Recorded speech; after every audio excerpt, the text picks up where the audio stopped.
President Trump signed an executive order to stop all public benefits or from the federal government to the undocumented immigrants. If you are interested in this topic, let me explain. One of the most important things you need to know is that undocumented immigrants are not entitled to any federal public benefits. The only things that an undocumented immigrant can use is emergency Medicaid. Emergency Medicaid, it's a subsidy from the federal government when a person has a medical emergency and requires treatment and the person does not have the resources to pay, then the federal government can use emergency Medicaid to cover these medical needs. Aside from that, undocumented immigrants are not entitled to any federal public benefits, no housing, no food stamps, no money of any kind. So why is the president saying we need to stop the federal public benefits? Well, he's really talking not about undocumented immigrants, but people who entered the United States with parole during the Biden administration.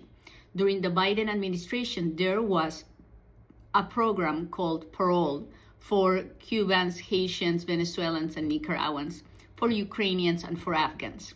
And under these programs, people would enter legally with parole. Parole is permission to enter, and they would legally be able to stay for 2 years. During those 2 years, these people could apply for Medicaid and for other benefits that are very little, and they could do it up to obtain benefits up to 5 years.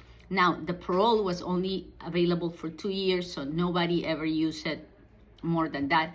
And the amount of people that applied for that, we don't know. But these people were not undocumented immigrants. These people were people allowed inside the United States legally under parole authority. So it's very important that the immigrant community understands that it's not true that undocumented immigrants were receiving public benefits. The language that was used on this executive order, it's misleading. But the other thing that I want to say is how this affects the immigrant community. Well, it doesn't, because if you're an undocumented immigrant in the United States, you have never received public benefits. So this executive order from the president is not really going to have an